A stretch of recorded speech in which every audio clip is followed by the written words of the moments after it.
Chegou mais um pessoal aqui que vai ver a partir daqui, gente. Mas eu quero, antes de começar, eu quero gastar uns minutinhos com vocês só contando algumas das experiências que a gente está tendo aqui, visitando alguns trabalhos. Irmãos, a obra aqui do Juazeiro do Norte não tem a ver apenas com uma cidade. Isso aqui é gigantesco. São vários povoados, são mais de 100 povoados aqui em volta, né? São mais de 100 cidades aqui. Então, assim, quando você fala de Juazeiro do Norte, você pensa que é uma cidade. Nós estamos tomando conta aqui, trabalhando numa cidade, mas não. Tem mais de 100 cidades, fora os povoados, né? Região é o Vale do Cariri, né? A região do Cariri, o sertão nordestino. Então, tem várias comunidades, vários povoados. Ontem nós fomos no povoado chamado São Gonçalo. Fomos em outro povoado que se chama Arraial do Meio. Nós fomos em um setor ali, um bairro que não chama setor, um bairro que se chama Campo Alegre, não é isso? Campo Alegre. Então, assim, tem vários trabalhos. Quase todos, ou todos, trabalham com crianças, né, com apoio escolar, com escola bíblica, com casa de pão. Eu liguei aí já, que o trem fez um barulhão maluco aí. Não, desesprita ele aí, tira esse negócio ruim dele aí. Então, irmãos, visitamos esses lugares. Ontem nós fomos lá nesse lugar São Gonçalo. A gente dançou, cantou lá com as crianças lá e foi lindo. Foi com o Leandro, com a Yasmin, com a pastora Gláucia, com o pastor Leandro, né? Leandro, né? Jamiro. Então, fomos ali. Depois eu vou colocar algumas fotos. Eu esqueci de pôr algumas fotos aí no Instagram, até mesmo no grupo aí, para vocês estão vendo. Fui em outro trabalho, lá no Arraial do Meio, com o pastor Rafael Zefa, um discipulado com os adultos, também foi muito precioso. O que eu estou tirando aqui é a mesma coisa que eu vi no Pará. As crianças, o Senhor tem se preocupado com as crianças, né? Porque, de fato, parece que os mais velhos não querem, né? Claro que tem adultos, tem trabalho com adultos, mas as crianças. E uma coisa eu vou falar para vocês, eu até citei isso hoje, conversando com um outro pastor, e eu vou repetir isso aqui. Nós tivemos uma falha muito grande de ensinar os nossos filhos. Exemplo, os nossos avós na fé tiveram um problema de transicionar o evangelho para os filhos. Então, os nossos avós na fé tivemos problemas, nós não soubemos trabalhar com as nossas crianças. Então, os adultos de hoje, que são as crianças de ontem, eles não tiveram essa transferência de bastão. Então, o que está acontecendo? Eles não querem saber do evangelho, né? Porque as crianças, os adultos de hoje, são as crianças de ontem, não tiveram, por quê? Viram os pais indo na igreja, viram os pais frequentar os cultos, mas eles não aprenderam a cultuar. Então, nós erramos nisso aí. E eu estou vendo agora Deus começar do zero. Aquilo que a gente falou na mesa lá da sua casa lá hoje. Um novo fundamento. Esse novo fundamento está falando de uma nova geração zerada. As crianças, que são livros em branco. Você vai imprimir Jesus neles agora, né? Então, assim, eu estou vendo que isso está acontecendo lá no Pará, com o pastor Gamaliel, o trabalho da Casa de Pão ali. A mesma coisa, as crianças querem, elas são livros em branco, querem o evangelho, e os pais não querem nada. Só que a profecia dos últimos dias é que, nos últimos dias, os filhos converterão o coração dos pais. Eu creio que essas crianças vão receber o evangelho e vão levar essa paixão por Jesus para as casas, e os pais vão conhecer Jesus através do testemunho dos filhos, né? E o problema disso tudo, que não é um problema, mas acaba que é que criança não dá dízimo. E criança não contabiliza como igreja. Vocês estão aí, né? Então, assim, pastor Gamaliel, você está atendendo quantas crianças aí hoje? Fala para mim, só um número aí, rápido. Está aberto seu microfone, pode falar.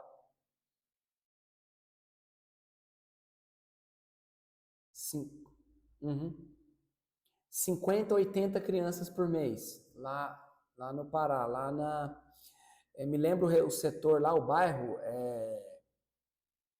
Roxinol, lá em, é, nossa, me lembra a cidade também, minha cabeça está um pouco ruim, Castanhal do Pará. Aqui, quantas crianças estão trabalhando lá? 20 crianças.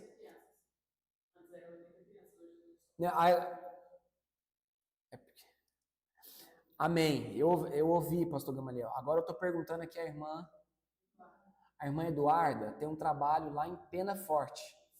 Pena Forte já está trabalhando com 20 crianças. Aqui, quantas crianças aqui estão vindo aqui no sábado, aqui na base mesmo? Crianças e adolescentes estão com 35 no sábado. Mas já foram mais. Na semana a gente chegou a ter 120 crianças. Entre 120 crianças, irmãos. Nós fomos lá ontem no trabalho do São Gonçalo, mais ou menos umas 30 crianças, mais, né? Tinha mais de 30 lá. 30 crianças.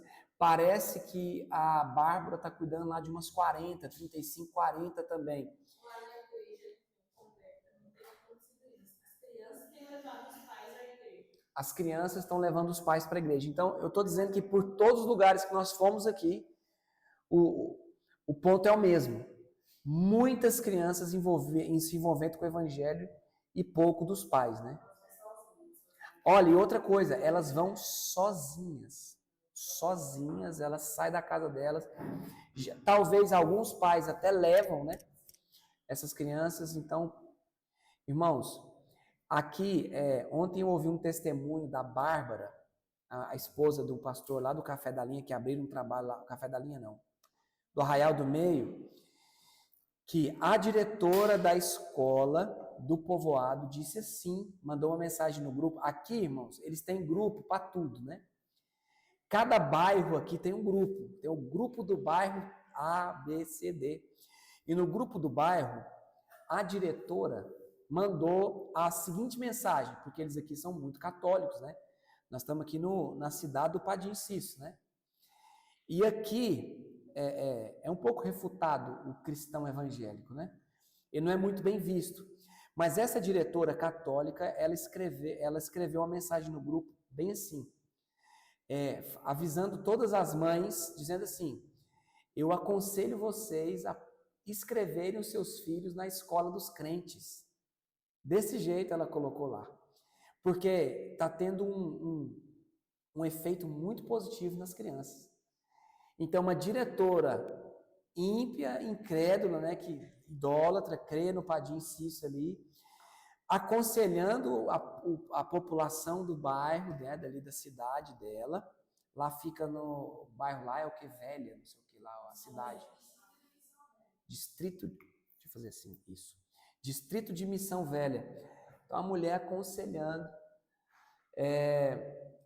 a população ali colocar os filhos. Então, eles estão trabalhando lá com inscrição mesmo. As pessoas fazem matrícula, as crianças fazem matrícula para estudar, junto com a Bárbara, que é pedagoga, e que está ensinando as crianças ali a ler e escrever. Eles não aprendem a ler e escrever na escola, é muito fraco.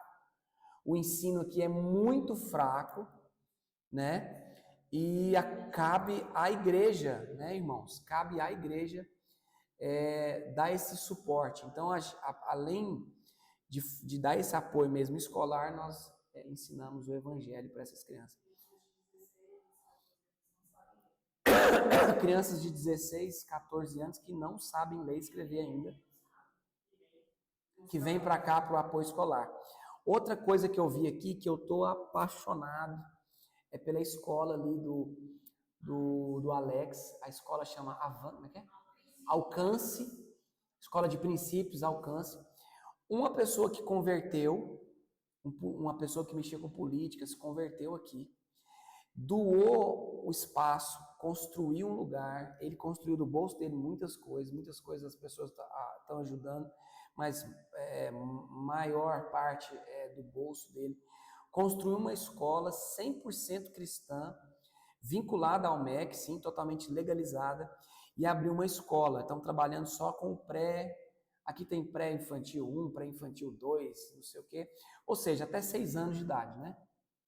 Até 6 anos de idade. Irmãos, eu vou mandar o vídeo para vocês. Eu tô com o vídeo aqui. Vou mandar para vocês. A coordenadora lá, apaixonada por Jesus.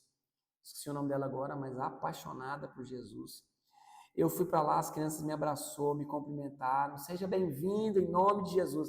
Imagina você chegar numa escola, irmãos, onde os alunos te cumprimentam com paz do Senhor, com seja bem-vindo em nome de Jesus. Michele, que o Senhor te pegue aí, Michele. Te pegue aí nessa trindade, você vai sair de trindade, vai estragar tudo aí, tudo.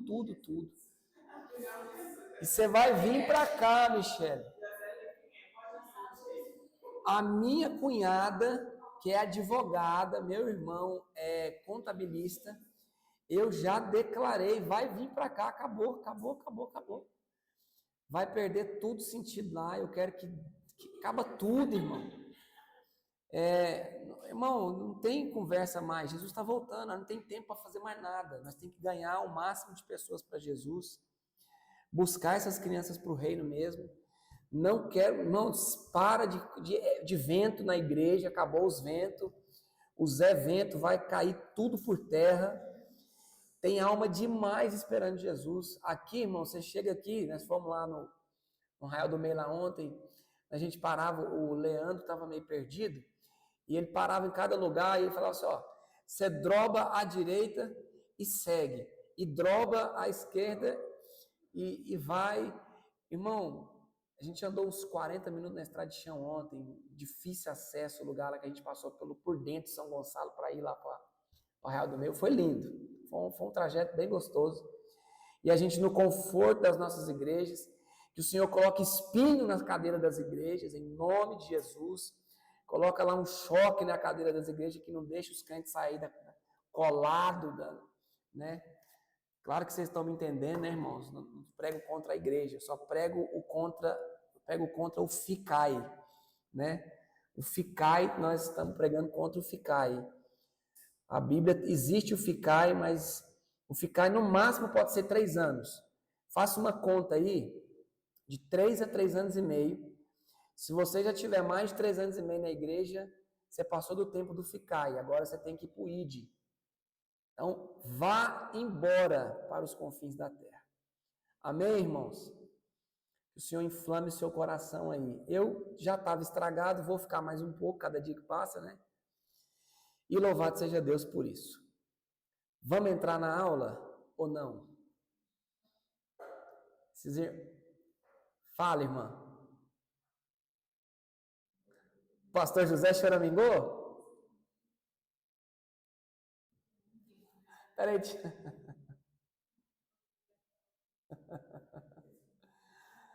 Eu vou desligar aqui esse microfone que está doendo aqui tudo. Michele, fala aí. Oi, você está me ouvindo? Ou desligou? Oi, pode falar. Ah, tô ouvindo. Não, o que você falou aí que eu tirei o microfone, eu tirei o fone. Pastor José choramingou até ontem, que foi muito difícil abrir mão do senhor para ir embora pro Juazeiro. Ah, pois é. Mas ele... Mas ele vai fazer a vontade de Deus, amém. E conforta meu coração aí. As pessoas, para você ver como é que é, né? As pessoas apegam, né? Mas, meu Deus, né, irmãos? Mas glória a Deus. Vamos entrar na aula. Nós estamos fazendo um panorama. Aí, ó. Estamos fazendo um panorama. O telefone aberto aí, era bom. Tivesse um data show para nós jogar aqui, né? Mas, não, vai dar trabalho agora. Na outra quinta-feira nós fazemos isso. A gente está fazendo um panorama da Bíblia toda e nós estamos hoje na carta aos Tessalonicenses, né? 1ª e 2ª Tessalonicenses. E a proposta para vocês que estão aqui agora é falar panoramicamente do livro em si, né, das cartas em si, mas também trazer um princípio de discipulado. Então, seguindo aqui, manda lá. Você está no grupo, não está? Claro que você está. No grupo do discipulado aí. Não, mas mas manda direto, você não tem o nome de ninguém delas? Espera aí que eu vou mandar. Eu acho que eu também só tenho um do Paulo, hein? Alguém me mande um oi aí. Que eu... porque se eu mandar lá no grupo do Sertão não vai ser legal, né? O pessoal vai querer link assim.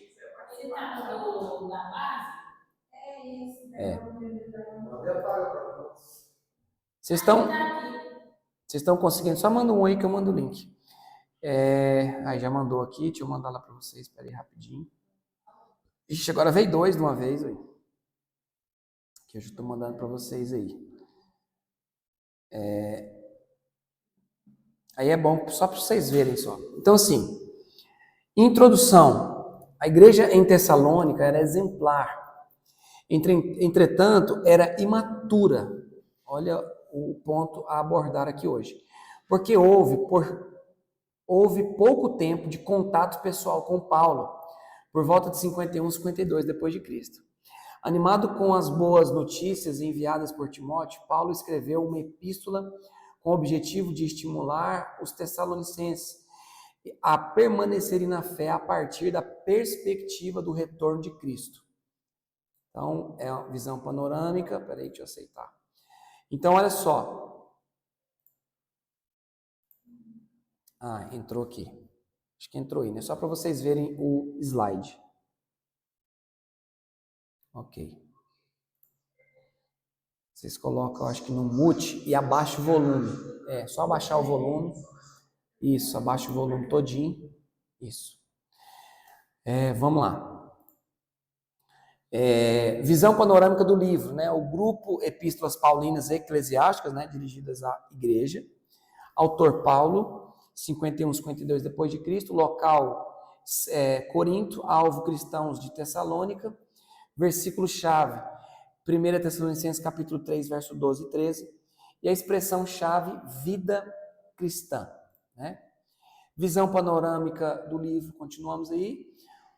Esboço e sentença. Epístola em ação de graças, a fim de encorajar e orientar os crentes em Tessalônica para a boa prática da vida cristã.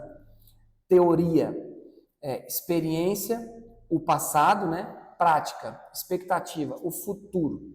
Então essa carta ela vai abordar muito o crescimento espiritual. Eu já falei isso aqui, mas a gente sempre bate nessa tecla. A nova... O que aconteceu? Acho que é a Paloma que está com o microfone aberto. Eu vou fechar, pode deixar. Não.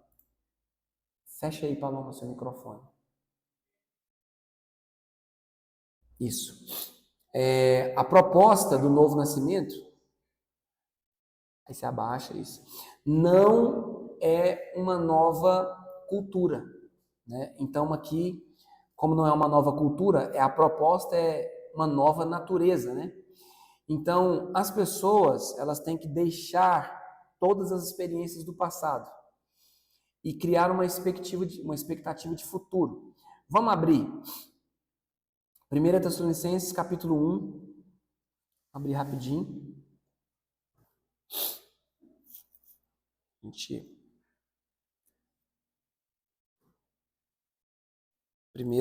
Tessalonicenses capítulo 1.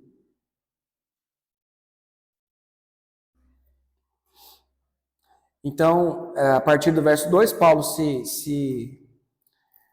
ele se apresenta, né, no versículo 1, damos sempre graças a Deus, no verso 2, por todos vós, mencionando-vos em nossas orações sem cessar, recordando-nos diante do nosso Deus e Pai, da operosidade da vossa fé, da abnegação do vosso amor, a firmeza da vossa esperança em nosso Senhor Jesus Cristo. Uma coisa que eu queria até enfatizar aqui nesse texto, irmãos, líderes, né? Todos nós aqui somos chamados a ser líderes. A oração pela igreja, a oração pelas pessoas, vamos supor, pelas crianças que vocês dirigem, a oração pelos membros. Paulo, ele que diz que mencionava essa igreja que nasceu do ventre espiritual de Paulo, né? Sem cessar. Uma das coisas que a gente falha muito, a gente se ocupa no serviço, né? Jaqueline, de novo. A gente se ocupa no serviço e a gente esquece da oração. Então, assim, eu ainda não parei para ver, porque eu só estou vendo assim, meio por cima, mas o quanto você se ocupa em interceder, em apresentar o seu trabalho com as crianças para Deus, né? O quanto eu apresento as pessoas, as almas, os discípulos para Deus. Irmãos, eu não cesso de orar pelos irmãos para o crescimento. Então, assim, existe um problema do ativismo nosso, que a gente se envolve com as tarefas, a gente se envolve com o limpar, com o organizar, com o ir, com o pregar, com o evangelizar, mas isso é o menos importante comparado com a oração. Então, que fique essa advertência para nós, o tanto que é fácil você se ocupar com a atividade. Então, assim, vamos dar um exemplo aqui na base. Eu não estou questionando, porque eu nem sei como funciona ainda bem. Mas, que hora que você acorda para orar? Quanto tempo você ora por dia pela obra que você trabalha? Exemplo.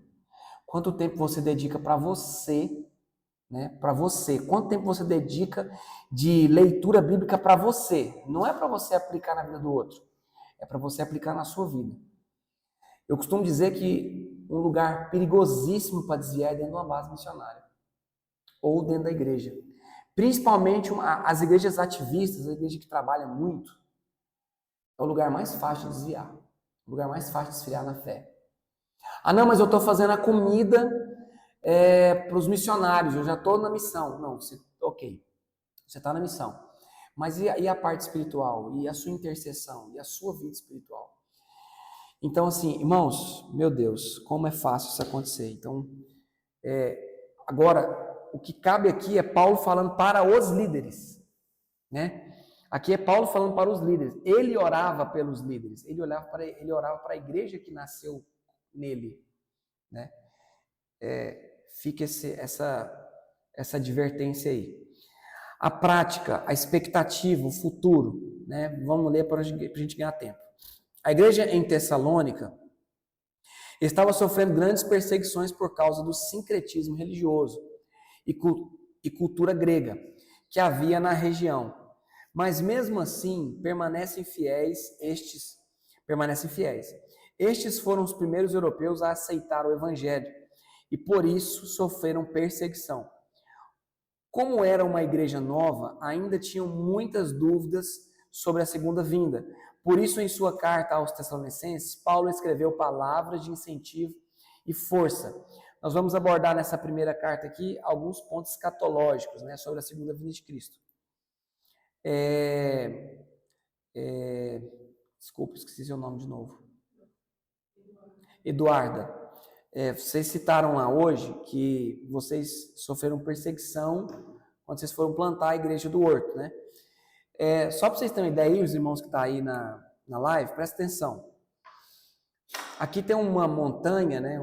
Falar montanha assim, um monte alto, que lá no topo tem a estátua gigantesca do Padre Cícero, né? E toda essa montanha é ocupada de várias casas, né? Tem várias casas. E tem um pessoal aqui, o Rafael Ramalho, ele abriu ali uma igreja, um trabalho, lá no Horto, lá nesse lugar onde tem essa estátua. A estátua fica para um lado e tem a tal da Pedra do Joelho aqui, que é onde parece que Maria parou para descansar, irmão. Espera aí que eu vou falar para vocês não entenderam. Maria, mãe de Jesus, né, saiu de Jerusalém, veio aqui no Juazeiro do Norte, se escorou numa pedra e descansou. Então tem essa crença. Só para você ter uma ideia da crença que tem aqui. E lá tem uma pedra que as pessoas, como ela escorou lá, Maria escorou lá, eles encostam as partes doentes do corpo para ser curados, né? Deita, né, as costas e tudo mais. Então, assim, o que eu queria falar nem é isso. O que eu queria falar é que eles alugaram lá uma casa, né, para iniciar o trabalho da igreja. E a casa era a casa de um mestre de Umbanda, né? Ele desocupou a casa e ficou lá a casa lá jogada lá, e lá tinha tinha um terreiro de macumba lá, de verdade. No terreiro tinha um terreiro de macumba. No quintal da casa tinha um terreiro de macumba. E olha que engraçado, eles estão usando lá esse altar, lá ele está usando a estrutura toda para fazer um culto para Jesus Cristo hoje, né? Para a glória de Deus. Mas o que eu quero dizer é da perseguição, porque eles falaram que vários dias eles encontraram trabalhos de macumba colocados na frente da casa lá onde funcionava a igreja. Não tinha telhado? Não tinha telhado naquela parte onde fazia os cursos. Uhum. Então demorou um tempo para ter telhado. Então, quando tinha eventos na igreja, tipo, qualquer coisa que tivesse, eles iam lá, jogavam pedras. Jogava pedra. Então, assim, jogava pedra, fazia macumba. Teve uma irmãzinha lá, uma irmãzinha que eu estou declarando que ela vai se converter, ela falou que igreja lá não fica aberta. Falou que igreja não fica aberta. Vai ser mais uma igreja que vai fechar, né? Então, assim, só para você ter uma ideia da perseguição religiosa que existe aqui, né? E Paulo está citando aqui também uma perseguição religiosa que no nosso Brasil acontece muito também. Claro que não a nível ainda de morte, mas uma perseguição. Eu sei que lá no Pastor Gamaliel também tem, né, Pastor Gamaliel? Muita macumba aí para esse lado seu aí. A gente conversou sobre isso. Voltando aqui, Tessalônica era uma cidade mais populosa e próspera na Grécia Antiga, no reino da Macedônia. Por dois fatores importantes, a cidade foi construída no melhor porto natural do Mar Egeu e estava localizada no principal caminho que ligava Roma à Ásia. Paulo trabalhou com Silas em Tessalônica, mas eles foram expulsos da cidade por líderes judeus. Então, sempre aquela religião predominante, ela vai combater o evangelho, né, que está nascendo agora. Mais tarde, Timóteo relatou a Paulo que os santos de Tessalônica tinham permanecido fiéis apesar da perseguição e que a influência da retidão deles estava espalhada. Então, seguindo aqui, resumo da carta, vamos abrir, eu quero abrir com vocês, eu vou até pular aqui, eu quero abrir com vocês o capítulo 5, só para a gente fazer aqui uma leitura.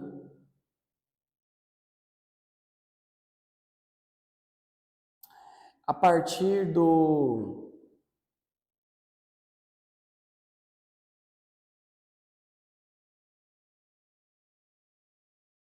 Vamos partir do 1.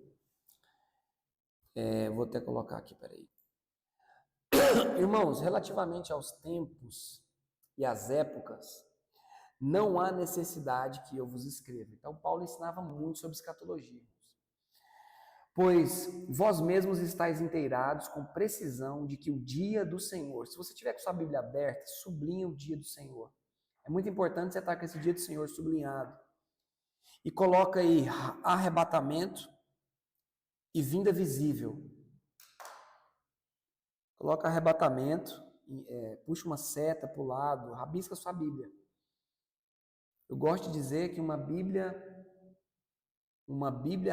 riscada pertence a um coração inteiro.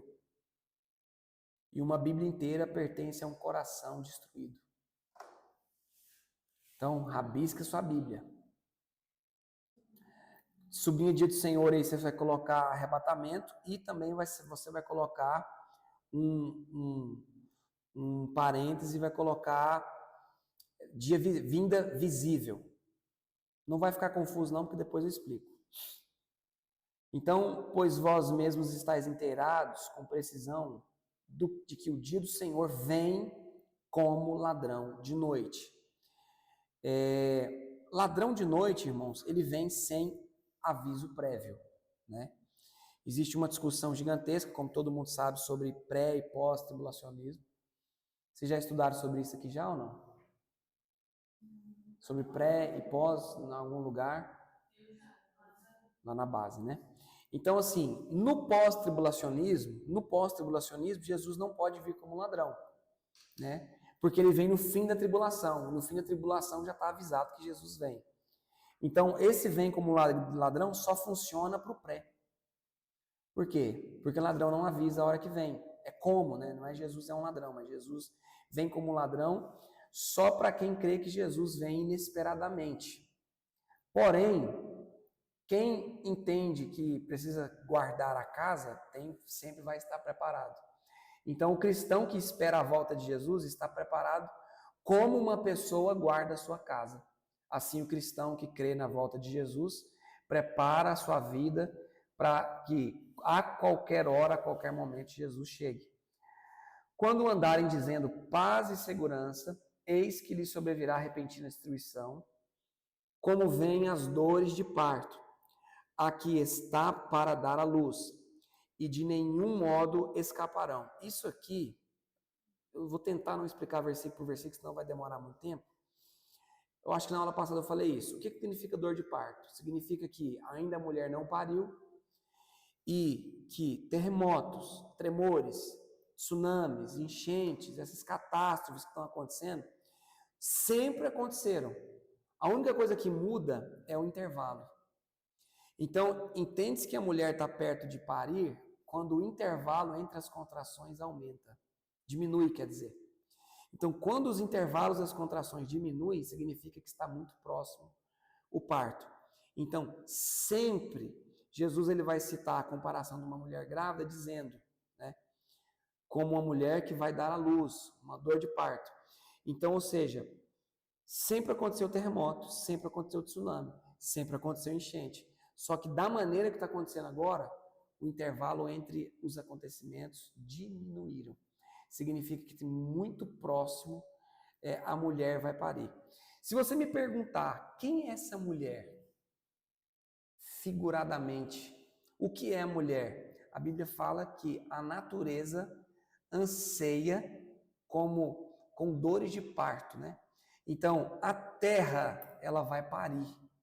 Ou seja, a Terra, o planeta Terra vai explodir e vai se manifestar os filhos de Deus. Por mais que a gente trabalhe, por mais que a gente faça, o nosso trabalho ainda é muito ofuscado, né? Ou seja, só vai acontecer esse parto no fim da grande tribulação, de fato, quando a igreja vitoriosa descer. A igreja vai se tornar o centro da terra, vai ser como se fosse assim a estrela que vai mais brilhar no fim da grande tribulação, no início do milênio, quando Jesus com a igreja vai reinar na terra. Ou seja, ainda nós somos poucos, o nosso trabalho ainda é ofuscado ainda, sabe? Ainda é muito embaraçado. Enquanto a gente trabalha, a Umbanda também trabalha. Mas naquele dia não vai ter mais Umbanda. Naquele dia não vai ter mais o Alá, não vai ter mais. Vai ser um governo único que vai ser governado pela igreja e os vencedores. Então, a paz e segurança é a falsa paz que virá, né? Verso 4. Mas vós, irmãos, não estáis em trevas, para que esse dia, como ladrão, vos apanhe de surpresa. Porquanto vós todos sois filhos da luz e filhos do dia. Nós não somos da noite nem das trevas. Assim, pois, não durmamos como os demais. Pelo contrário, vigiemos e sejamos sóbrios. Ora, os que dormem, dormem de noite. E os que se embriagam, é de noite que se embriagam. Nós, porém, somos do dia. Sejamos sóbrios, revestindo-nos da couraça da fé e do amor, e tomando como capacete a esperança da salvação. Porque Deus, esse texto aqui, eu queria que você sublinhasse ele todo, ou circulasse. Verso 9. Vai ter que descobrir o que está acontecendo aí, né? Porque Deus não nos destinou para a ira. Sublinha assim. Você circulou o texto todo, né? Mas sublinha ira. Mas para alcançar a salvação mediante nosso Senhor Jesus Cristo. Eu sempre pontuo esse texto Esse texto ele refuta. Desliga um pouquinho. Olha só. Esse texto, esse capítulo 5, verso 9, ele refuta também a visão pós-tribulacionista. Por quê? Porque a grande tribulação é a ira de Deus, ou parte da ira de Deus. E aqui a Bíblia fala que nós não fomos destinados para a ira, mas para alcançar a salvação. Então aqui nós não fomos salvos por Deus, né, para passar pela ira de Deus. O que acontece na grande tribulação? A ira de Deus. Eu costumo dizer que Jesus, ele é o cabeça da igreja. Sim ou não? Acho que eu já falei isso para vocês. Jesus é o cabeça da igreja, correto? A igreja é o quê? O corpo. O corpo. A cabeça está ligada no corpo? Sim ou não? Então eu vou perguntar de novo. Jesus é o cabeça da igreja? A igreja é o corpo. A grande tribulação é um momento de ira de Deus ou não? De ira, sim ou não? Então, se a igreja passa pela grande tribulação, significa que Jesus passará pela própria ira de Deus? Ou vão decapitar o cabeça, tirar ele e jogar o corpo na tribulação, que é a própria ira de Deus.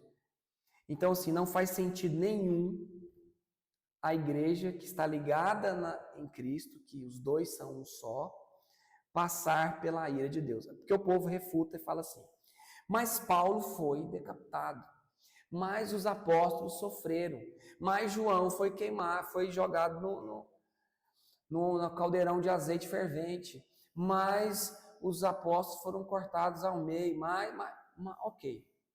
Mas isso é ira de homens. Isso é perseguição dos homens. A tribulação não é a perseguição dos homens. A tribulação é a ira de Deus sendo derramada sobre a face da terra. Então, Deus não está irado com Jesus. Deus está irado com os ímpios e com a terra e com o pecado. Então, a igreja não pode passar pela ira de Deus, porque a igreja foi santificada pelo sangue de Jesus. A igreja e Jesus é indivisível. Amém, irmãos? Esse texto aí fica como um ponto para vocês, né, de refutar esse entendimento. Eu acho que eu já citei para vocês também. Acreditar que a igreja passa pela grande tribulação é a mesma coisa que, nos dias do dilúvio, observe isso aqui, Paloma, Eduarda. Acreditar que a igreja passa pela grande tribulação é o mesmo que Noé construir a arca, não entrar na arca, porque se a igreja vai passar pela tribulação, Noé não entra na arca. Nada, o período de 300 e tais dias, e no fim, quando acabar, quando ele passou nadando esse tempo todo, tentando se salvar do dilúvio, no fim ele entra na arca. Faz algum sentido? Acreditar que a igreja passa pela grande tribulação é o mesmo que Ló, desviada da chuva de fogo e enxofre, ficar ali desviando. Quando acabar a chuva, ele sai da cidade. Então esse é o pensamento pós-tribulacionista. Entendeu? Ou não? Ficou difícil. O que é o pós-tribulacionista? Pós-tribulacionismo acredita que a igreja passará pelos 7 anos da grande tribulação. Pré-tribulacionismo crê que a igreja será arrebatada antes do início da grande tribulação. O meso vai acontecer um arrebatamento no meio da grande tribulação para Israel. Olha, talvez eu não tinha falado isso antes. No meio da grande tribulação, não vai acontecer um arrebatamento para o céu. Vai acontecer que Deus vai esconder Israel na terra. E na grande tribulação, as pessoas que vão para o céu são as pessoas que foram mortas, martirizadas. O que acontece na grande tribulação, irmãos? Acontece que um texto vai entrar em vigor. Qual texto vai entrar em vigor? Aquele que perder a sua vida por amor de mim, ganha lá ou achará. Por quê? Você creu em Jesus hoje? Sim? Você perdeu sua vida? Literalmente e fisicamente não. Mas naqueles dias, a literalidade desse texto, sim. Porque naquele dia você nega, não nego.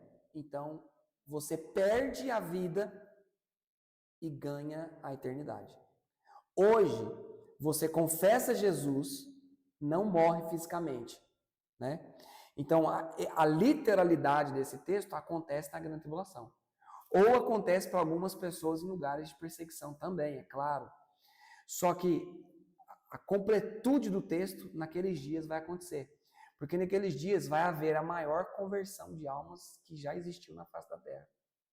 Pessoas não vão negar a fé naqueles dias, os escolhidos, os 144 mil. Israel, naqueles dias, os olhos de Israel vão ser abertos naqueles dias, né? E uma grande parte de pessoas que não subiram no arrebatamento. Mas não é aula de escatologia, né? Só um pontinho. Só um pontinho. Hã? A pergunta vai a 1000, né? Então vamos seguir aqui. O espaço de tempo que separa as duas epístolas, né? Falando da primeira e segunda epístola aos Tessalonicenses, é menor que um ano. Todas essas duas cartas estão falando muito de escatologia. Segundo Tessalonicenses vai abordar um ponto terrível na escatologia, que é o capítulo 2. Eu creio que eu já vou direto para ele, para a gente falar só um esboço rápido, porque o versículo-chave é o capítulo 2, então vai lá para 2 Tessalonicenses capítulo 2. E eu não sei se eu já falei isso com vocês. Abre aí o microfone, eu já citei isso aqui com vocês, pastor Gamaliel? Não, né? A gente não tinha entrado aqui ainda, né? Respondeu alguém aí? A gente não falou sobre 2 Tessalonicenses 2, né? Ou falou? Falou, Michele? Já falou. Mas a gente falou de 2 Tessalonicenses 2, não falou? Falou de 2 Tessalonicenses 2, ainda enfatizou no versículo 2 juízo, grande tribulação. O Senhor mandou a gente circular o dia de Cristo. Ok. Então, ok. Então, eu só vou falar dos outros versos. Então, Por quê? Porque essas cartas aos Tessalonicenses, o ponto-chave delas é a escatologia. E porque esse pessoal se preocupava muito com o dia do Senhor e com a segunda vinda. É claro que hoje, se eu fosse falar para vocês, a ministração de hoje, a pregação do evangelho de hoje, para crente, não deve ser outra a não ser segunda vinda. Não deve ser outra. O que vai fazer uma pessoa vir para o sertão e ganhar almas, ir para a Amazônia e ganhar almas, ir para os confins da terra e ganhar almas, saber que Jesus volta e que ele vai cobrar, né? Ele vai fazer contas. Ele vai fazer. Gabriel, mostra as tuas mãos. Então, mostra os teus, aquilo que você multiplicou. A pregação para crente. Quando eu vou ministrar para crente na igreja, eu ministro sobre Joel e sobre segunda vinda. Não tem outro assunto para pregar para crente. Claro que novo convertido você vai gerar maturidade cristã, mas a ministração para crente é segunda vinda, é dia do Senhor, essa preocupação. Por quê? Porque Jesus volta agora. Se o arrebatamento é hoje, ou se o arrebatamento não é hoje, mas eu morro hoje, Jesus volta para mim agora. O que eu vou fazer com aquilo que Jesus me entregou? Como que eu vou me apresentar diante do Senhor? Né? Então, a igreja de Tessalonicenses, ela se preocupava com o dia do Senhor. Se preocupando com o dia do Senhor, eu vou ler a partir do 1, só para a gente contextualizar de novo. Vou ler rápido. Irmãos, no que diz a respeito à vinda do nosso Senhor Jesus Cristo e à vossa reunião com Ele, nós vos exortamos. Então, Paulo exortava a igreja a respeito de 2 pontos. Segunda vinda né? A vinda e reunião. Reunião é arrebatamento, aqui nesse texto, e a vinda é o dia glorioso, é o dia que todo olho verá. Os irmãos ali da turma aqui da online já passaram por essa aula. Verso 2. Então, o verso 1 aqui está falando de 2 pontos. Arrebatamento e dia que todo olho verá. Verso 2. E que não vos demovais da vossa mente com facilidade, nem vos perturbeis, quer por espírito, quer por palavra, quer por epístola, como se procedesse de nós, supondo, tendo chegado o dia do Senhor. Ou seja, ainda não chegou o dia do Senhor, nem nos dias deles, nem nos nossos dias, né?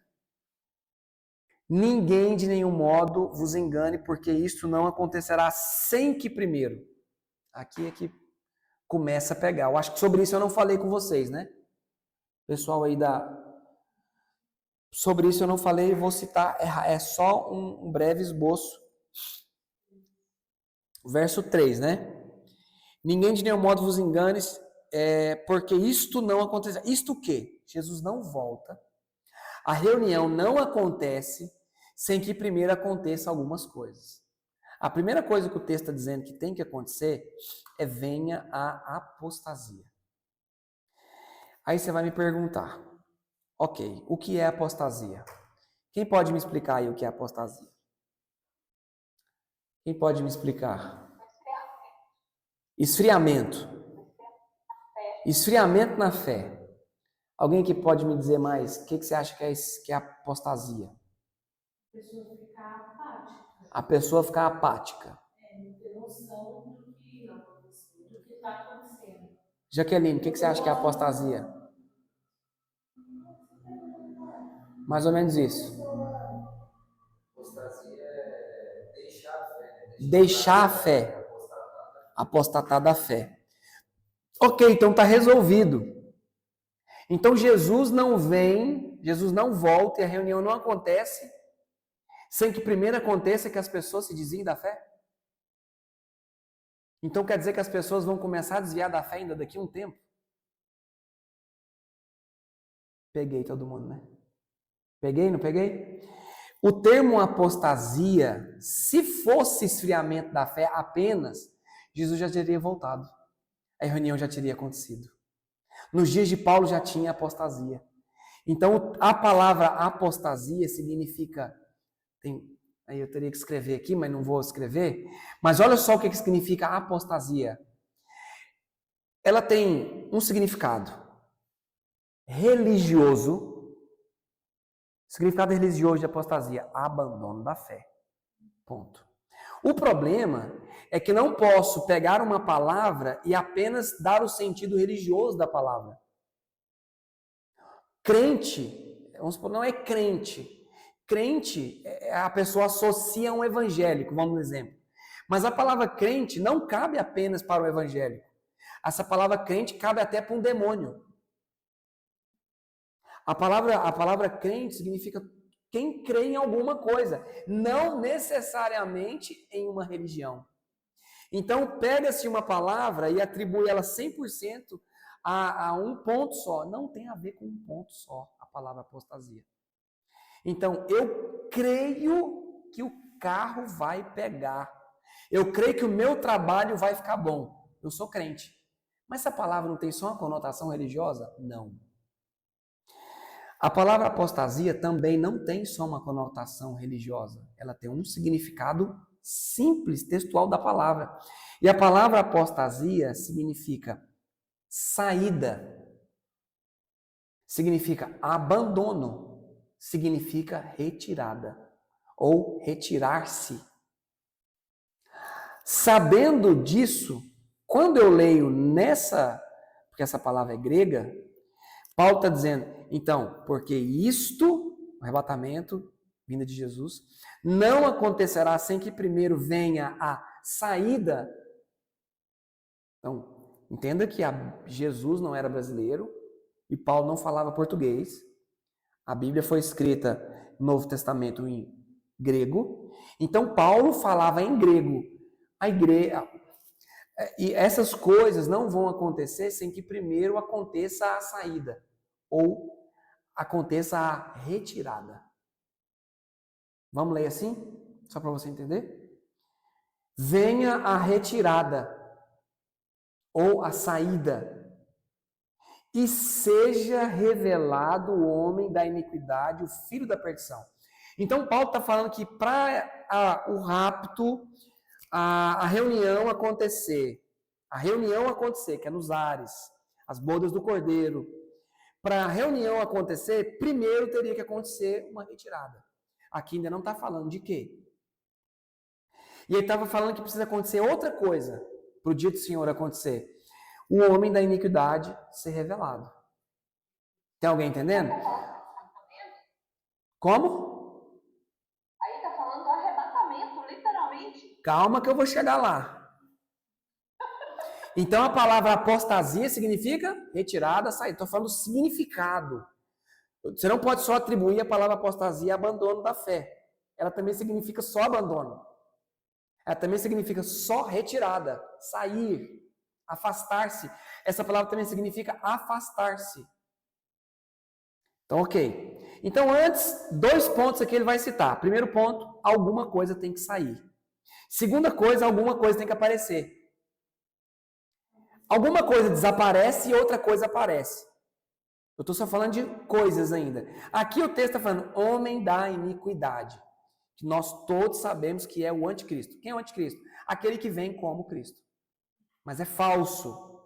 Verso 4.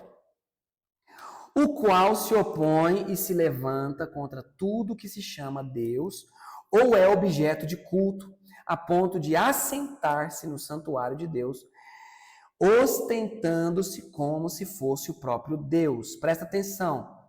Quando isso acontecer, não, eu não vou falar sobre isso ainda, mas aqui tem a ver com a construção do terceiro templo, tem a ver com ele se assentar no santuário, que é o terceiro templo, como se fosse Deus.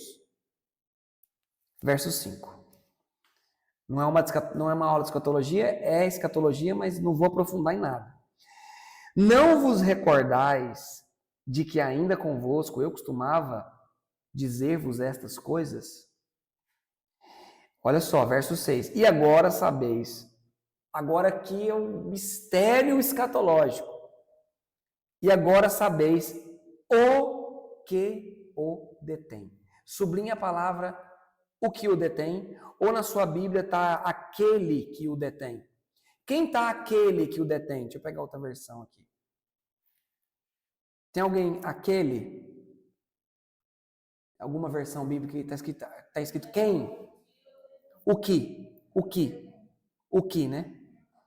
Quer ver? Não sei se é Peraí. Ok, mas não tem problema nenhum. Vamos só continuar lendo. Você já vai entender o contexto. E agora, sabeis o que o detém. O que o detém? Detém quem? Está falando de deter quem? O anticristo. Tem alguma coisa que ainda não saiu, que só se essa coisa sair, dá legalidade para o anticristo vir. Estão entendendo até aqui? Então vamos lá. Para que, e agora sabeis, e agora, ele está falando que agora vocês sabem. Já era para vocês saberem. E agora sabeis o que o detém, para que ele seja revelado somente em ocasião própria. Com efeito, o mistério da iniquidade já opera e aguarda somente que seja afastado. Olha aí, sublinha a palavra afastado. Pega na sua Bíblia, irmão, rabisca a sua Bíblia. Pega essa palavra afastado e conecta ela à palavra apostasia. Porque aqui nós estamos seguindo a regra do contexto. Pega e puxa uma seta da palavra afastado para a palavra apostasia. Paulo segue falando do mesmo assunto. O meu aqui está falando diferente. Porque já o ministério da injustiça opera. Somente há um agora reside que do meio seja tirado. Do meio seja tirado. Por isso que eu falei, tirado, retirado, afastado. Ou seja, pega essa palavra retirado sua e conecta com a palavra apostasia lá em cima. Gente, o texto é muito claro. O texto é muito claro. Então vamos lá. Então agora, aguarda somente que seja afastado aquele. Aqui agora o texto fala, lá em cima fala o quê? Agora aqui embaixo o texto fala aquele. Amém? Está se referindo a uma pessoa. Tem alguém aí? Ninguém está aí.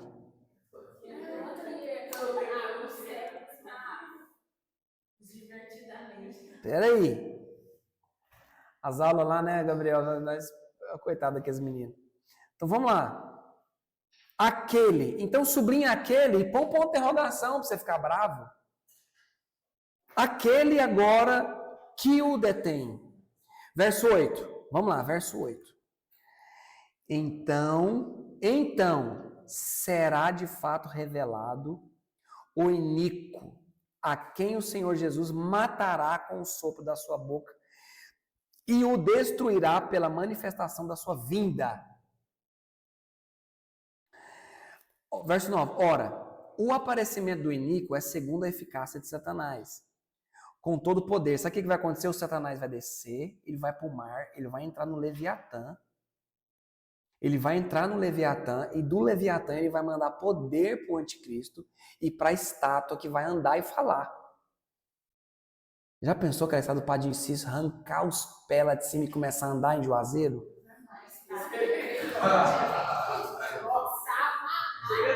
Você está rindo? Mas nos dias do anticristo vai haver uma estátua e a estátua vai ter poder de falar. E quem vai dar poder? O diabo. O diabo não vai pisar na terra. Ele vai para o mar.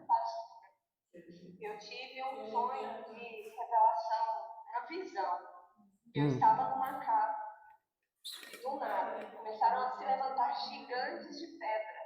E as estátuas que eu via se levantando eram estátuas de as estátuas assim, parecia estátuas da Índia, sabe? Aham. E elas passando e falavam, caçando crentes. Meu Deus.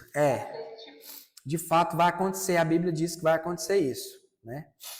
Então, para a gente fechar e concluir isso aqui, peraí. Então, eficácia de Satanás com todo poder e sinais e prodígios da mentira. Olha só, ele vai fazer poder, sinais, prodígios da mentira, né? E com todo o engano de injustiça aos que perecem, porque não acolheram o amor da verdade para serem salvos. Ou seja, pessoas que não quiseram receber a verdade, o amor de Cristo. É por este motivo, pois que Deus lhes manda a operação do erro. Outra versão, que lhes entrega a operação do erro para darem crédito à mentira. Olha esse texto aqui, fala muito sobre onde a gente vive. Deus entrega a eles a operação do engano. E eles cedem, eles dão crédito à mentira, e a mentira para ele passa a se tornar uma verdade. A fim de serem julgados todos quantos não deram crédito à verdade, antes, pelo contrário, deleitaram-se com a injustiça. Então, eu quero voltar só um pouquinho aqui, no verso 8. Não, verso 8 ainda não. Verso 6. E agora sabeis o que o detém. Então, você colocou um ponto de interrogação aí, não sei. E no verso 7, com efeito o mistério da iniquidade já opera e aguarda somente que seja afastado aquele que agora o detém. Então, por que o anticristo ainda não veio? Porque tem aquele que ainda não foi afastado. Quem não foi afastado ainda, que impede do anticristo aparecer? Quem? Quem, irmão? Quem que você acha que é? Quem é, Paloma? A igreja? Quem que você acha que é, Michele? Quem? O Espírito Santo. Ah, a Michele falou que é o Espírito Santo. Gamaliel, quem que você acha que é? Como? Você acha que a igreja todo mundo aqui acha que é a igreja, é o Espírito Santo? A igreja. Pode ser o Espírito Santo. Irmãos, então presta atenção. O texto começa no verso 1 dizendo, verso 1, volta lá para o verso 1. Irmãos, no que diz a respeito à vinda de nosso Senhor Jesus Cristo e a nossa reunião com Ele, e a nossa reunião com Ele, e a nossa reunião com Ele. Nós iremos nos reunir com Ele. O poder que opera na terra hoje é o poder do Espírito Santo na igreja. O Espírito Santo não opera na terra. O Espírito Santo, isso aqui é muito forte. O Espírito Santo, ele não entra em contato com a terra. Irmão, você tem que entender, o Espírito Santo não é representado por uma pombinha branca, diferente daquelas que não se misturam, que não se contaminam. Quando o Espírito Santo, ele paira, ele não pousa no chão. O Espírito Santo só pousa em certo tipo de árvore. No caso de nós somos oliveiras. O Espírito Santo só pousa sobre oliveiras. Quando ele pousa, ele não pousa sobre a terra. O compromisso com o Espírito Santo é com a oliveira. Na arca, né, nós já falamos sobre isso, eu acho. Na arca de Noé, a arca encalha no Monte Ararat. Ararat significa maldição invertida. Vai pegando aí que não tem nada a ver com a aula, mas pega. A arca para. Noé solta um corvo. O corvo é o Satanás entregue para a terra. O corvo, ele tem a ver com carne morta. Ele vai atrás da carne. A ação do diabo é carnal. Solta o corvo acha muita coisa para ele trabalhar e fica. A arca é o céu e Noé é Deus. E o corvo é o diabo. O corvo sai do céu e vai para a terra trabalhar, onde tem muita morte. Dias depois, solta a pomba. A pomba voa e a Bíblia fala que ela, não encontrando lugar para repousar os seus pés, volta. Ok?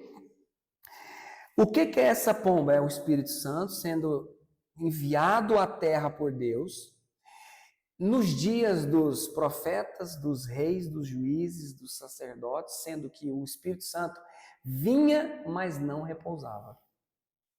Ele vinha, mas não repousava. O Espírito Santo sempre voltava para o céu. Depois, de alguns dias depois, ele solta outra vez a pomba. A pomba, ela pousa, né? A pomba pousa. E o que acontece?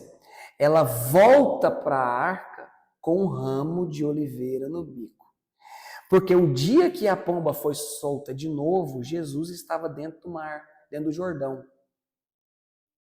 E lá o céu abriu, a pomba veio e repousou sobre quem? Sobre a oliveira.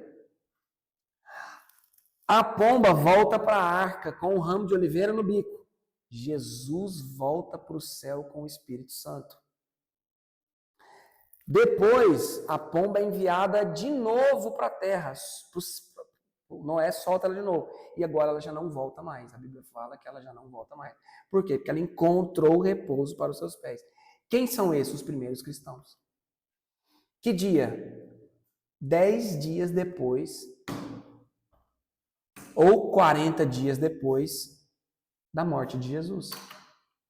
50 dias depois da morte de Jesus. 50 dias depois da Páscoa, que é o dia de Pentecostes. Ou seja, o Espírito Santo, ele não está na terra, o Espírito Santo está nos homens. Se o Espírito Santo descer na terra, a terra explodia, aconteceu o Big Bang. Por quê? Porque a terra é imunda, é sério. Se o Santo Espírito desce sobre a terra, ele santifica a terra. Só que, como a terra está banhada em pecado, a terra acabaria e voltaria a ser feita de novo. Acho que eles queriam essa explosão assim, e voltava de novo assim. Por quê? Porque ele é santo, então ele não pisa na terra. Então, por que ele pisa em nós? Pisa. Por que ele pousa em nós? Porque Jesus nos santificou. Então, ele não se assenta em nada imundo. Então, não adianta uma pessoa toda doida do mundo pensar que o Espírito Santo vai pousar sobre ela. Não pousa. Se o sangue de Jesus não for lá primeiro, não limpar, ele não entra. Porque está escrito que meu Espírito não habitará em templo sujo. Ô, louco, né? É muito lindo. Fez puff? Então, vamos lá. Eu nunca parei pra analisar assim. Na minha cabeça também. Então, vamos lá. Então, nossa reunião. O que significa isso? Que para um imundo descer, presta atenção no que eu estou dizendo. Para o imundo descer e habitar no meio dos santos, o limpo tem que sair. Meu Deus, hein? Que poder, hein? Olha o poder da igreja. Irmão, não adianta criticar a igreja é muito violenta.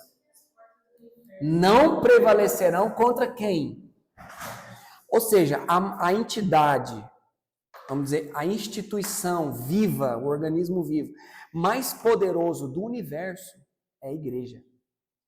A igreja tem toda a autoridade, todo o poder para reger a terra e as regiões celestiais. Por quê? O fato de nós termos carne, esse fato de termos carne, nos dá autoridade para governar sobre a matéria. Olha, Deus é muito organizado. Matéria governa matéria. Autoridade sobre matéria, matéria. Só que nós temos algo espiritual. Ou seja, nós transitamos entre dois mundos ao mesmo tempo. Nós temos um pé na terra e a cabeça nas regiões celestiais. Onde nós fomos assentados, Jesus assentou nas regiões celestiais e nos deu nós fomos, como é que o texto fala? Recebemos todos os dons celestiais nas regiões celestiais. Todos os dons nas regiões celestiais. Ou seja, dons é poder de governar as regiões celestiais e poder para governar a terra. Por quê? Porque nós temos carne que governa a terra e temos o Espírito que governa o céu. Então, quando a Bíblia fala assim na terra como no céu, é porque o governo, nós temos o governo em cima e embaixo. A luta carnal, nós não devemos lutar carnalmente, como as pessoas vão lá e se esfaqueiam. Por quê? Porque quem governa a terra é o céu. Como eu ataco a carne do Gabriel, ou como eu ataco a minha carne? Indo para o Espírito. Eu ataco o Espírito e o Espírito governa a matéria. Então, assim, nós temos autoridade tanto na terra como no céu. Quando a Bíblia também fala, tudo quanto ligardes na terra, completa. Está no céu. Fala o texto todo, Michele. Tudo aquilo que ligar na terra será ligado no céu. Errado. Tudo aquilo que desligar Está errado. será desligado. Está errado. Todo mundo recita errado porque está escrito errado e o povo aprendeu errado e ensina errado. Olha só que grave esse texto.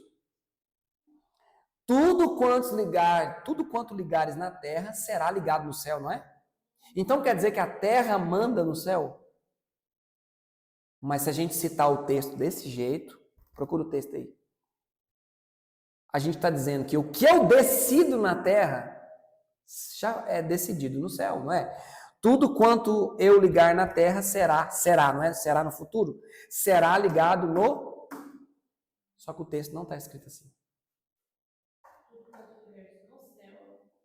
Olha como está escrito o texto. Vocês achou aí? Não? Acha o texto aí. Qual que é o texto para a gente ler? Mateus 18, 18. Abre aí. Abre aí, Michele. Abre aí todo mundo. Todo mundo cita esse texto errado, fala ele errado, ensina errado.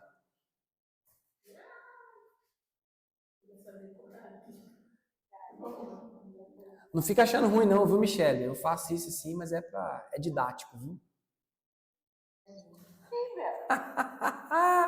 Fica bravo comigo não, fica bravo com a Bíblia. Pega ela aí, fica bravo. Lê o texto aí, lê alguém. Em verdade, digo que tudo que ligares na terra será ligado no céu, e tudo que desligares na terra será desligado no céu. Agora você pega a sua Bíblia, que está errada, sublinha essa palavra será aí, que o texto não é assim. Eu estou falando porque está errado na tradução, viu, irmão? A Bíblia não erra. Tradução. Bíblia não erra, a tradução. Procura outra versão aí que você vai ver que está errado. Abre aí, Mateus 18, procura outra versão. Hã? Não, claro que não. Agora vamos fazer o quê? Vamos analisar o texto. Alguém já abriu em outra versão? Eu quero vocês achar que que o professor aqui está falando errado. Eu vou buscar outra Bíblia. Pega outra Bíblia, irmã. Olha, eu vou ler na ARA. Em verdade vos digo que tudo o que ligardes na terra terá sido ligado nos céus. E tudo o que desligardes na terra terá sido desligado nos céus. Existe uma diferença entre será ligado nos céus e terá sido ligado no céu. Quer que eu explique a diferença? Eu vou explicar. Vou esperar você ler para me explicar a diferença.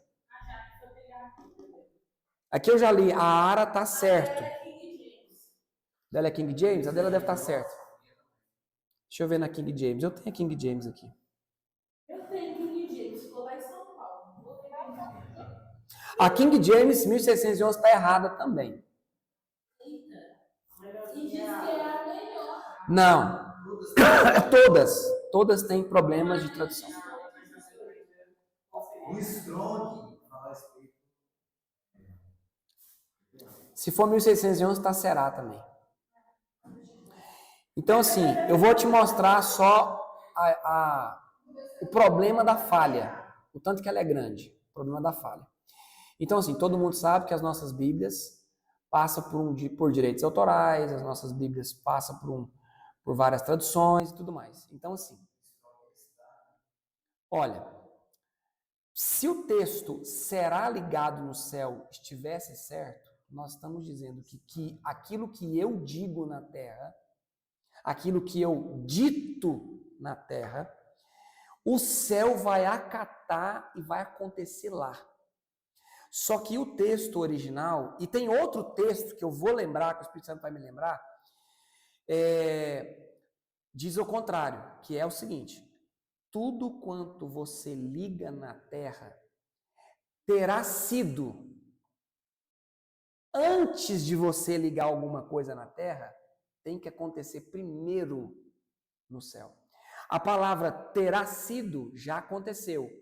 E será, vai acontecer no futuro. Então, quando eu digo tudo quanto ligares na terra será ligado no céu, é o que eu digo agora, no futuro acontecerá no céu.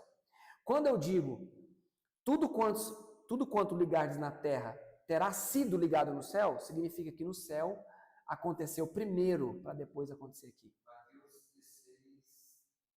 Mateus 16, 19 também fala. O que diz em Mateus 16, 19? Da antiga chave do reino dos céus. Que ligados na terra terá sido ligado. Terá sido. E o que desligados na terra terá sido desligado no céu. Exatamente. Terá sido. Muda tudo. Por quê? Porque se você cita errado, você entende errado. Quando você vai orar, você está achando que você está dando ordem para o céu. Quantas vezes você já orou dando ordem aos anjos? Alguém já fez isso aqui? Já falou? Como que você orou? Ah, mas você orou para o Senhor.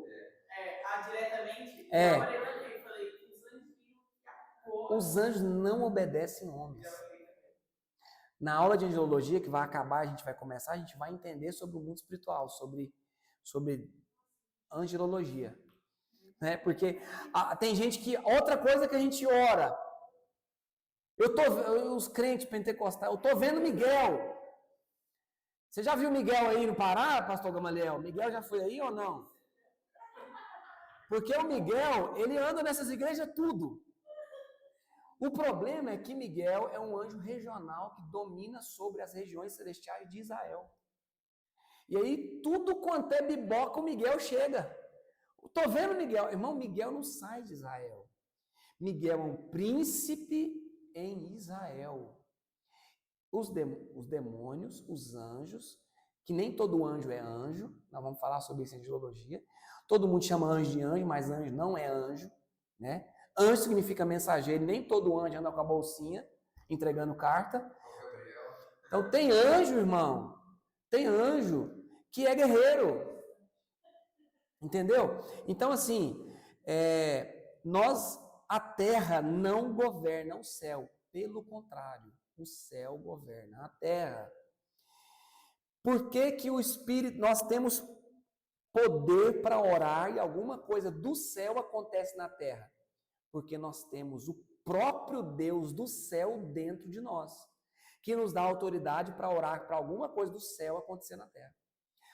Quando Elias orou e falou assim, ó, sobre a minha palavra, ó, é pesado o que eu vou dizer, não choverá na terra. E choveu? Não choveu. Quem disse? Mas sobre a autoridade do poder do Espírito Santo que o tomou. Tem outro entendimento desse texto que fala que não é Elias que manda não chover. É Elias em profecia dizendo, sobre a minha palavra, ou seja, o Senhor, não choverá. Mas eu creio que é o próprio Elias falando. Sobre a minha palavra, Elias, o profeta que está falando com o Espírito Santo aqui. O céu não vai dar água, acabou. E não choveu. Sendo que o próprio Elias teve que orar. É muito mais fácil, irmão, é orar para deixar de chover, viu? Do que orar para voltar a chover. Então toma muito cuidado com os decretos que você lança no céu. Porque se o céu ouvir, porque se você tem o Espírito Santo, os anjos e o mundo espiritual procuram ouvir da nossa boca palavras de ordem e palavras de autoridade. Você fala uma palavra, você decreta uma palavra, os anjos queriam ouvir coisas que vão edificar. Então, já pensou que se os anjos fossem executar palavras que nós falamos da boca para fora, então ia acontecer muita bagunça.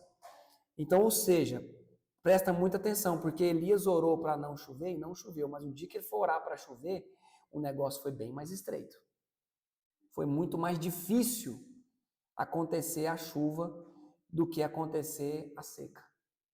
Então, quando você profetiza algo pesado, acontece fácil. Agora, quando você quer reverter o que você profetizou, mais difícil. Vamos voltar aqui? Eu acho que eu nem sei onde eu parei mais.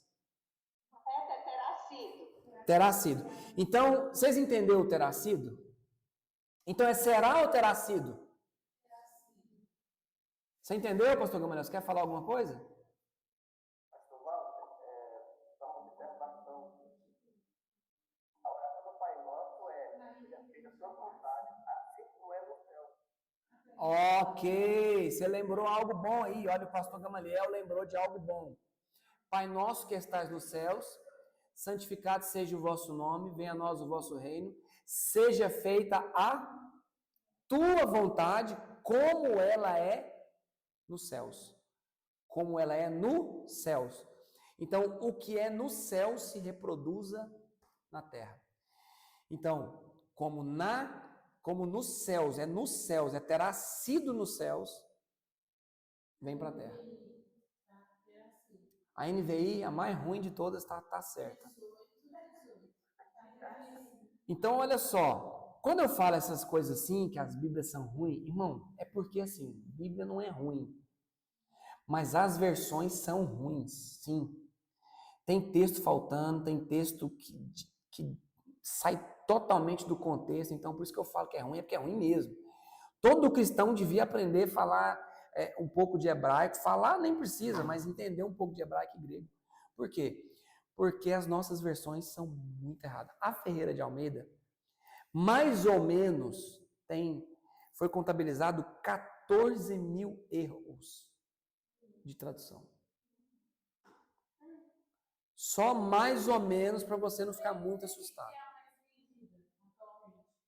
Eu tô tendo aula de hebraico que não é fácil, não. Não é difícil não é difícil não. Então assim, só para você entender que eu vou ter que escrever, terminar meu livro que chama Jesus Não é Brasileiro. Esse livro fala sobre essas coisas. Amém? Vamos voltar aqui só para fechar Tessalonicenses, para a gente matar isso aqui. Então, então aqui, vou ler só o verso 3. Porque isso não acontecerá sem que primeiro venha a apostasia. Então, venha a retirada e seja revelado o homem da iniquidade. Então, o texto segue dizendo, o qual se opõe, verso 6. E agora sabeis o que o detém. Então, aquela palavra apostasia, aquela retirada está falando do que detém, que é o Espírito Santo na igreja. Para que ele seja revelado. Então, o Espírito Santo na igreja tem que se afastar para aquilo que é imundo, que é o próprio iníquo, o filho da perdição, ser revelado. Aí, verso 7, com efeito, o mistério da iniquidade. Todo mundo sabe com clareza o que é iniquidade? Como que vocês não sabem o significado da palavra iniquidade com clareza? Iniquidade é a pessoa que Não está mais nem aí com nada? no pecado.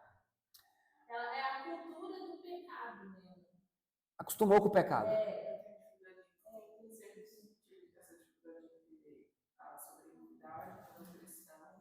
É o quê? Transgressão. Uhum. E a iniquidade.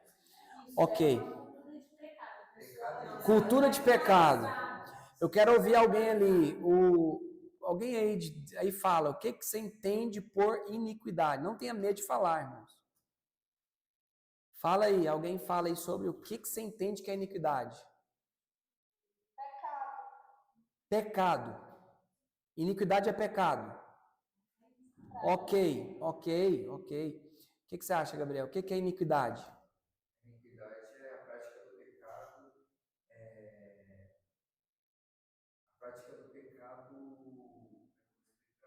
sem se voltar ao seu arrependimento. Assim, a prática do pecado, convicto do pecado. Assim. Como um exemplo, eu estou com uma pedra aqui na minha frente. Eu tenho a opção de desviar da pedra, mas eu escolho tropeçar na pedra. Essa é a iniquidade. É o pecado consciente, né? Pecado consciente. É possível pecar inconscientemente? Sim. Como? O salmista fala várias vezes. Né? O que ele fala? Eu não vou saber citar aqui, mas pecados, vamos supor, que ele sabe que ele pecou, mas que ele não se lembrava. Você acha que mesmo que a pessoa não saiba que ela está cometendo pecado, ela vai ser julgada pelo pecado que ela está cometendo sem saber? Eu acho que não, porque Deus é um Deus consciente, ele faz as coisas para você entender. Como é que você vai falar o que você não sabe? Ixi, vai aumentar na outra aula, né? Vamos deixar quieto isso aí. Mas vamos. Pecado oculto? Não, vou dizer aqui sobre a palavra iniquidade. Assim como a apostasia, a palavra iniquidade tem duas vertentes. Todas elas apontam para a mesma coisa, só que ela tem duas vertentes. Primeira vertente, a mais conhecida de todas, a mais abrangente de todas e que é uma realidade. É sim o pecado consciente. Pecado consciente. O pecado que já não me dói mais. O pecado que eu adotei como propósito de vida. Pecado que eu cometo deliberadamente. Isso é iniquidade. eu quero pecar. Significa, eu quero pecar e peco porque quero. Isso é iniquidade. Só que a iniquidade é algo mais abrangente. Então é o seguinte, isso é um sentido raso da palavra iniquidade. Iniquidade também significa tudo que eu faço para Deus sem Deus estar comigo. Essa aí eu acho que dói mais do que a outra, quase. Então, vou dizer de novo que tem algumas pessoas escrevendo. Iniquidade também significa tudo que eu faço para Deus sem Deus estar comigo.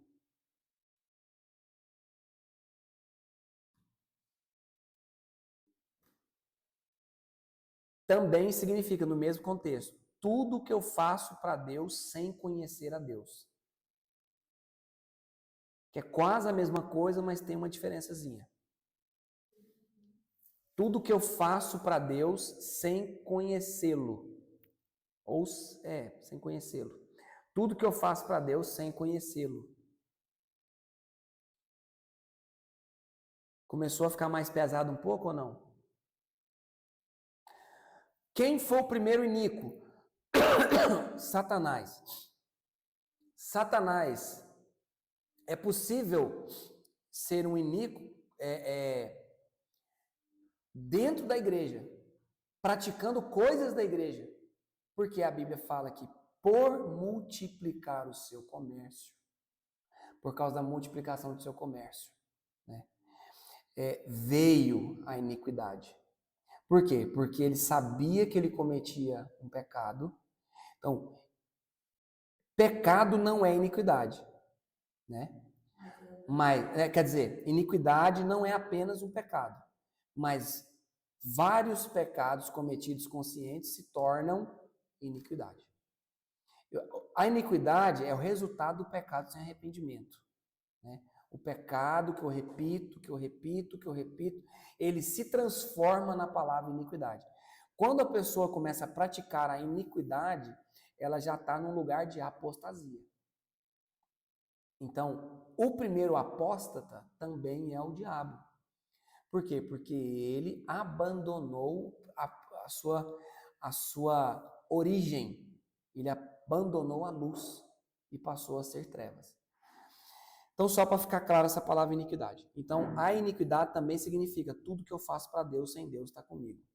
Pastor, prova. O texto diz assim: profetizamos, curamos, expulsamos demônios em teu nome. Jesus responde: apartai-vos de mim, vós malditos, que praticai Mas eles faziam para Deus sem Deus estar com. Faziam para Deus sem Deus sem eles conhecer a Deus. É possível fazer várias coisas para Deus sem você nunca ter conhecido Deus. Portanto, meu Deus, eu tenho medo da iniquidade. A iniquidade é algo que o cristão deve temer. E o problema é que ela é muito fantasiada, por quê? Porque eu estou fazendo mas sem Ele. Eu estou fazendo para Ele, mas sem nunca tê-lo conhecido. Isso cabe muito a discipulado, conversa com líderes. Como? Isso foi tão importante a fala de Moisés, né? Qual delas? Se ele não ir. Sim, se ele não ir. Então, assim, é um problema gigantesco.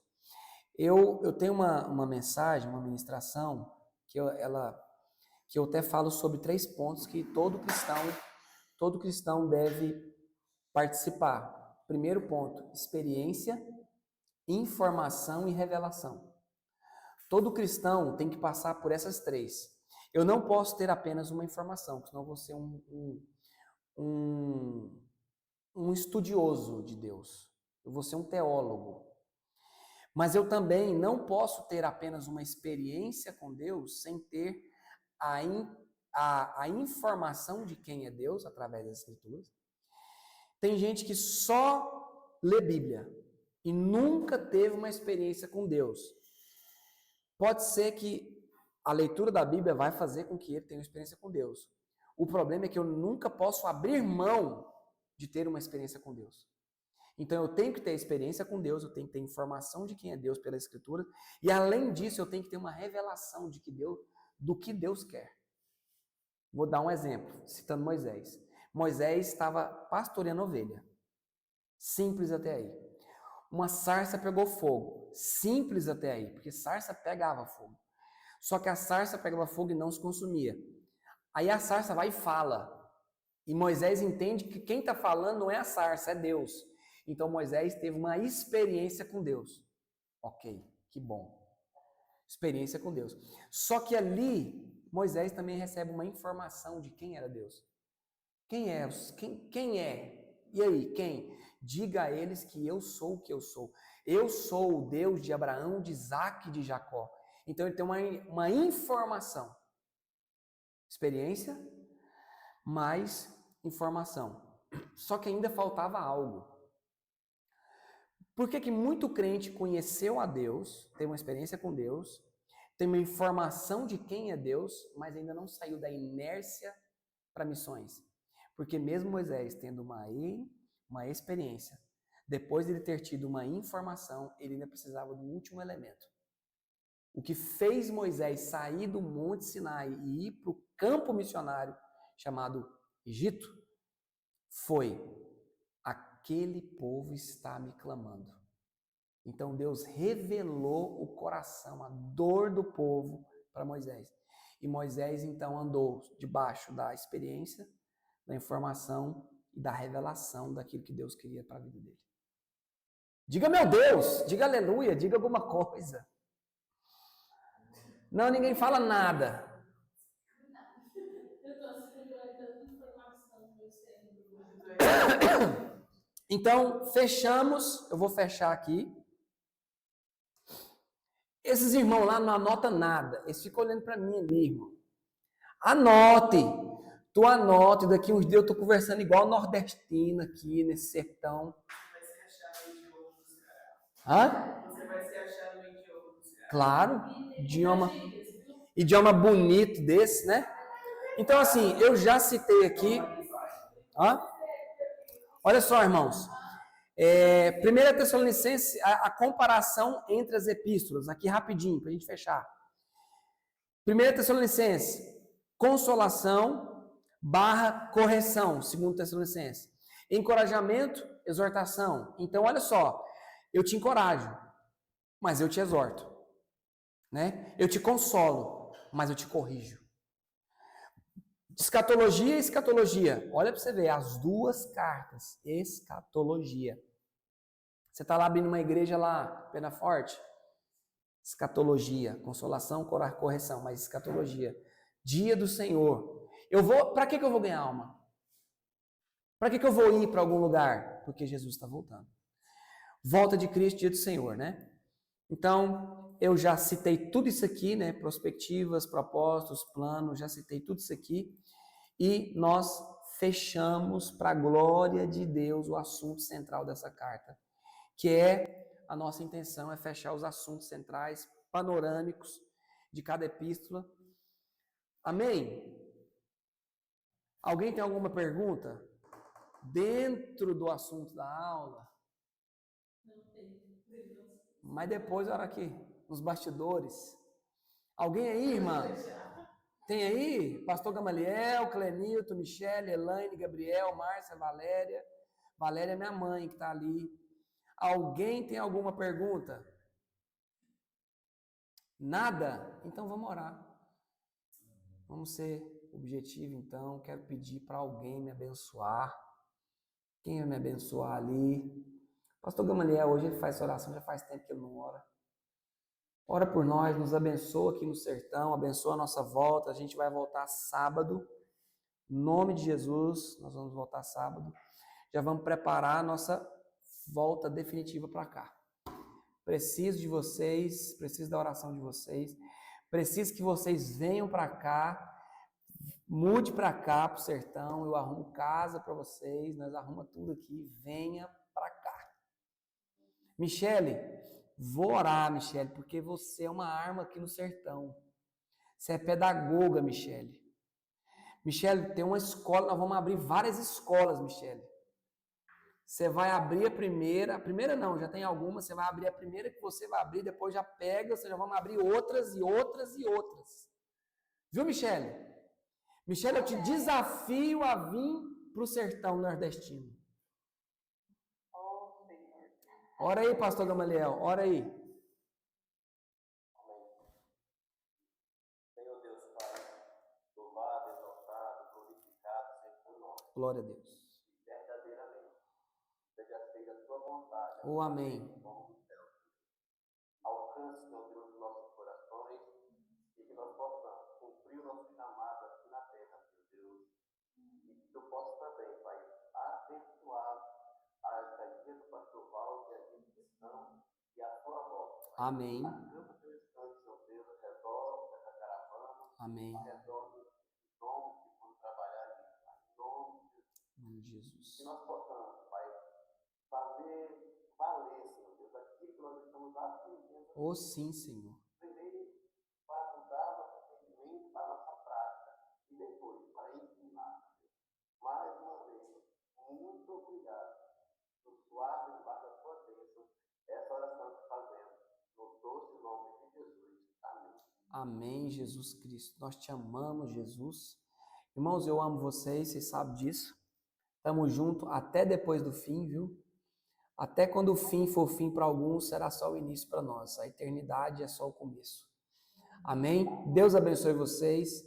Eu estou um pouco corrido esses dias, peço perdão para alguns irmãos, eu não consegui atender o pastor Gamaliel, mas ele também ontem não me deu moral, foi hoje, não me ligou. Nós estamos empatados, tá 1-1, viu? Tá 1-1, glória a Deus. Depois você manda para cá. Ó, tô esperando vocês aqui. Deus abençoe vocês, está encerrada a nossa live, viu? Tchau, tchau. Ok.